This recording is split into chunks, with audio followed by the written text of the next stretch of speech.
Supreme court سے ایک اور خبر، NA97 فیصلہ آباد دوبارہ گنتی سے متعلق کیس کی سماعت تحریک انصاف کے امیدوار سعد اللہ بلوچ کے وکیل لطیف کھوسہ نے التوا مانگ لیا۔ عدالت نے التوا پر مقدمے کی سماعت 21 اگست تک ملتوی کر دی۔ مزید تفصیلات جانتے ہیں بشارت راجہ سے۔ بشارت، سماعت کا احوال بتائیے۔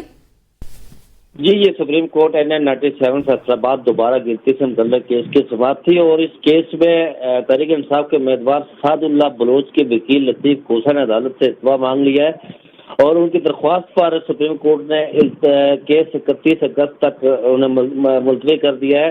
8 فروری کے انتخابات میں NA97 میں 9000 سے زائد ووٹ مسترد ہوئے۔ یہ کہنا تھا وکیل علی گوہر بلوچ کے، جو نون لیگ کے امیدوار ہیں۔ انہوں نے یہ بھی کہا کہ ریٹرننگ افسر کا نتیجہ فائنل کرنے سے پہلے دوبارہ گنتی کی درخواست دی۔ ریٹرننگ افسر نے درخواست پر دوبارہ گنتی نہیں کروائی۔ یہ وکیل حسن رضا پاشا، جو علی گوہر کے وکیل ہیں، ان کا کہنا تھا عدالت کو اس موقع پر جسٹس امین الدین خان نے کہا ریٹرننگ افسر کے رزلٹ میں سعد اللہ بلوچ کامیاب ہوئے تھے۔ سپریم کورٹ نے حال ہی میں دوبارہ گنتی سے متعلق معاملہ پر فیصلہ دیا ہے۔ جی ٹھیک ہے بشارت راجہ، بہت شکریہ، آپ ہمیں اس حوالے سے آگاہ کر رہے تھے۔ آپ کو بتائیں، الیکشن کمیشن میں NA79 میں دوبارہ گنتی کا معاملہ۔ الیکشن کمیشن سے بیرسٹر گوہر نے وکیل پیش نہ ہونے سے متعلق مہلت مانگ لی۔